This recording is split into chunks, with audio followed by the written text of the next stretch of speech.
Good evening. I'd like to call the meeting to order, or reconvene the meeting. Actually, we just came back from a tour of the school, a fabulous tour, very, very impressive. So we're reconvening now, and we'll go into the agenda, so we're well on our way. We're up to item 4, approved meeting minutes.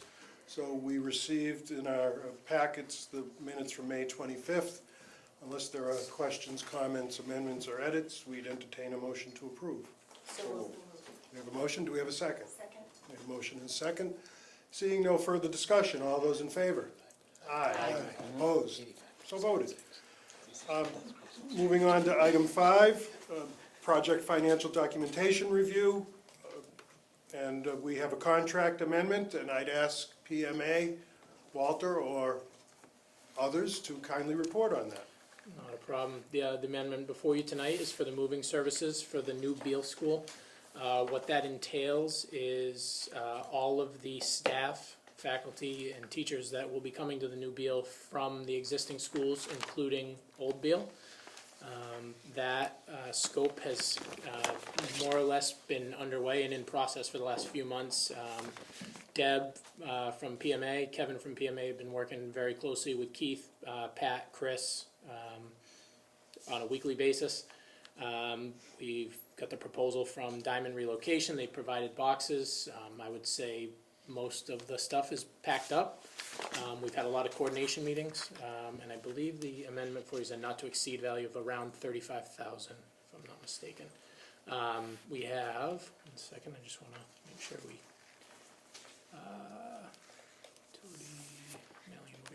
we have a healthy budget of $150,000 for mailing and moving, so that is well below that budgeted line item. So we're in good shape there. That's really all I have. If there's any questions, I'm happy to answer.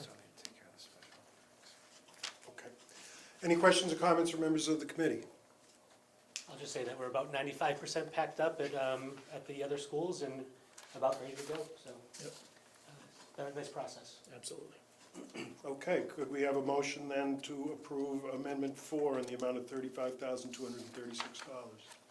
So moved. Second. A motion second. Seeing no further discussion, all those in favor? Aye. Opposed? So voted.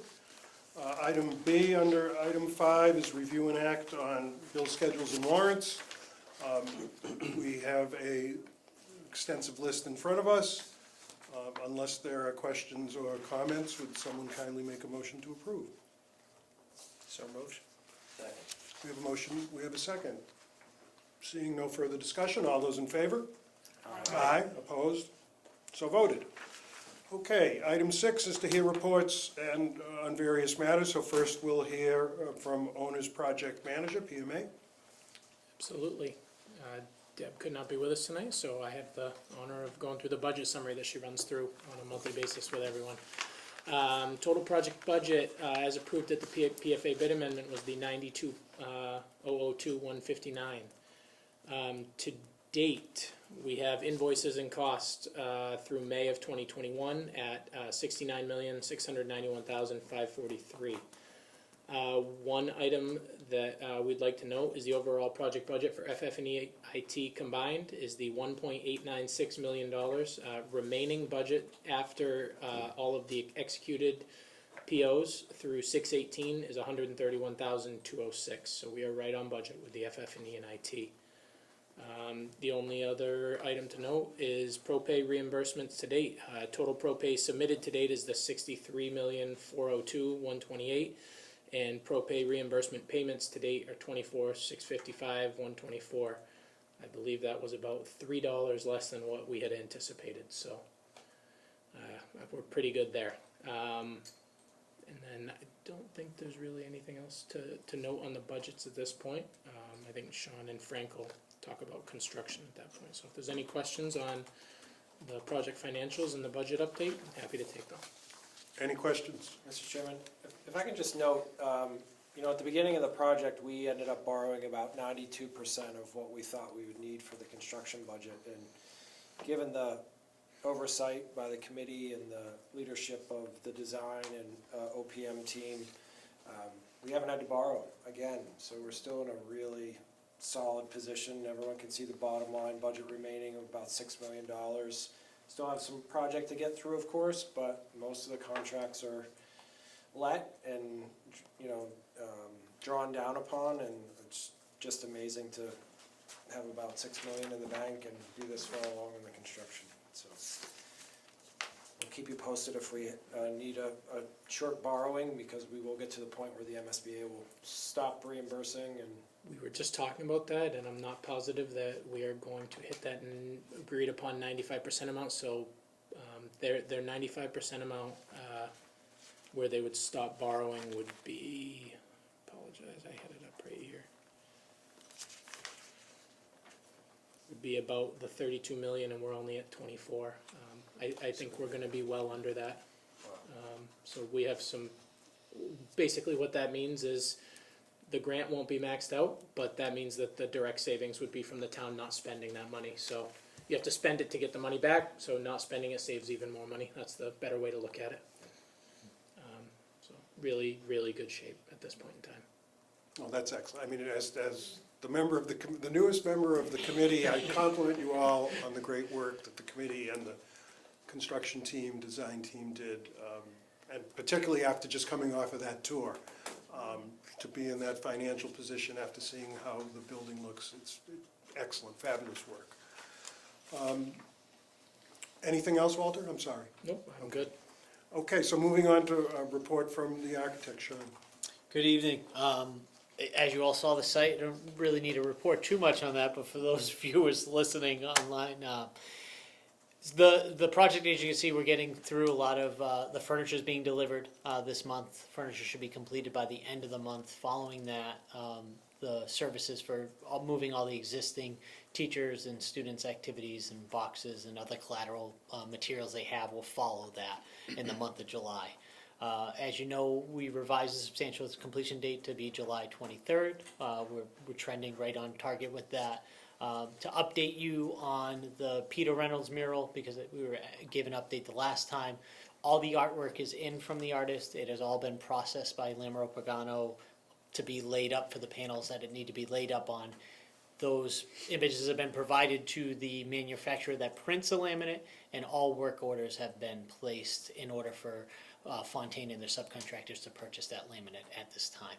So all that is really great news to report as far as getting that installed. As you saw in the rec, we're billing almost 86%. We touched a little bit upon kind of how much savings there are for the project. That doesn't really indicate where we are in the construction, because we're more like 99% done. Most trades have billed out completely. We just have retainage left for any remedial work that needs to be done. And we're currently in the punch list process back and forth with Fontaine at this moment. So all's looking well. Excellent. Any questions? Okay. Thank you, Sean, and thank you very much for the tour. I know it was a long time coming, but it was excellent. And Frank, report from the construction manager. Sure, thank you all for meeting us out at the site this evening, and it was great to see everybody in person. Not dealing with COVID today, but I think that the tour told more than I can explain as to where we are in the construction schedule. We're trending to be done. As you saw, all the classrooms are done, and we are focused on getting the furniture in and working our way out of the building, right out of the main lobby. A few more items to take care of outside. We have paving scheduled for July 15th. That'll be after the final move of the existing schools moving in. Line painting right after that. Touch base with the building inspector to make sure we're all on the same page, and we're in good shape. We should be right where we need to be July 23rd. Terrific. Questions? No questions. I like it. Happy committee. Thank you. You're welcome. So now we'll move on to item 7, review and act on the dedication plaque. So we received, in part of our meeting materials, draft language for 4 plaques. Actually, I have a thought about one that I'd like to share with the committee in a minute or two, but does anyone have anything, any final comments? So I admit, I emailed Kevin Sunday night, and I said, this may be too late, but for your consideration, and I know none of the history, so I don't mean to be somehow stepping on anybody's toes, but when I look at the dedication plaque, I mean, I think it's pretty clear. We're indicating the people and the entities involved with the construction of the building. And I have extreme high regard for the former members of this committee, and I think they should be recognized. Honestly, I just wonder, do we really need the words special thanks to? I mean, we're, building committee, school committee, architect, project manager, former building committee members. I mean, I would just respectfully suggest that, but I don't know how anyone else feels. And as I said, there could be a history to this drafting that I'm totally unaware of. I mean, and just because it's my idea doesn't necessarily mean it's a good idea. Any thoughts on that? I think it's more consistent, makes sense. And forgive me, I'm the son-in-law of an English teacher who's corrected me for 40-something years. I just noticed on the Make Your Mark draft, why are we using the, I guess you call it an ampersand instead of the word and? Children's author and illustrator. Yep. Yeah. So I would suggest those two changes, that we remove on Make Your Mark, if that's what it is called, the and Yes. symbol, replace it with the letters A and D, the word and on the dedication plaque, to simply say former building committee members. Mr. Chairman, Yeah. the same on learning lifts us together, there's an ampersand instead of and. Yes, you're right, there is. All right, it's both about Mr. Reynolds. So, those were my thoughts. Do we need to, Yep. well, so we have an action in front of us to review and act. So, I will say on the second one, the ampersand might have been just due to layout. I think it might kick everything down a line, but I'll report back. I'll make every effort to fit that on the plaque. As you can imagine, the layouts are, when we got the date for the dedication plaque, it looked drastically different than it did before, because the ordering of everything and the size didn't quite work. But we'll make every effort. I'm sure I can get it to work. okay, if it needs, I mean, obviously, Yeah. if there are reasons or costs, we should circle back on that, but our expectation is these plaques are gonna be there for a long, long time. So, unless there's any other discussion, would someone kindly make a motion to approve the text for the dedication plaques as discussed this evening? So moved. Second? We have a motion, we have a second. Any further discussion? Seeing none, all those in favor? Aye. Opposed, so voted. Thank you. Item 8, discussion of the ribbon cutting event. I'm not sure who I'm turning to for that.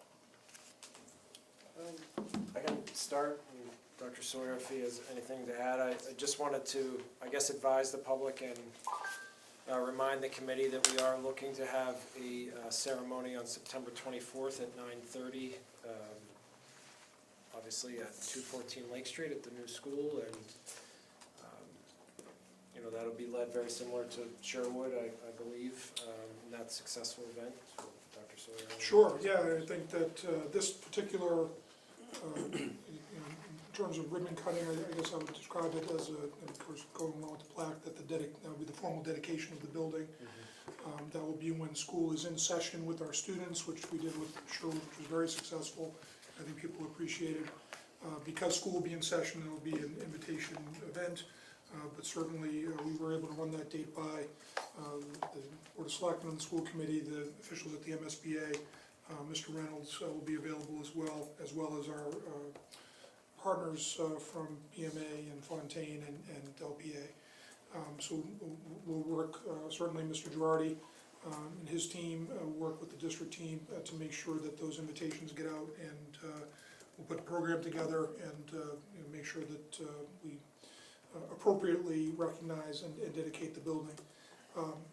In addition to that, and this is a date to be determined, we'll have some sort of open house for the public, so the community members can experience what we just experienced with the tour of the building, and see just what a wonderful investment they've made in our children and in our community. One of the reasons actually Mr. Girardi suggested September 24th as the dedication day for that school day. That is the Friday that leads into what we did contact the Spirit of Shrewsbury Committee, and that is the weekend that the Spirit of Shrewsbury is scheduled to be held. Obviously, they haven't cemented everything in place, they've been waiting because of COVID, but I'm hopeful that we may be able to coordinate something that weekend where as part of the Spirit of Shrewsbury festivities, that access to the campus and to the building for an open house would be available, because we certainly want to share this with the community as well. Questions? Okay, September 24th, and to be determined. Correct. Okay, great, thank you. Item 9 is relative to a piece of email we received from Leah McGovern of Eversource. Mr. Mizikar, is there anything that we need to do about that, or just to review? No, this is just a piece of correspondence, but it did affirm an energy rebate that we received back from Eversource. So, Yeah, based on heating equipment and cooling equipment. Okay, very good. That takes us right up to item 10, set date for next meeting. We propose a date of Tuesday, July 20, keeping with our schedule, Tuesday, July 27th at 6 p.m. In this room. And unless someone else has anything to bring before the building committee, we'd entertain a motion to adjourn. This motion has been made and seconded. All those in favor? Aye. Opposed? So voted. We're adjourned.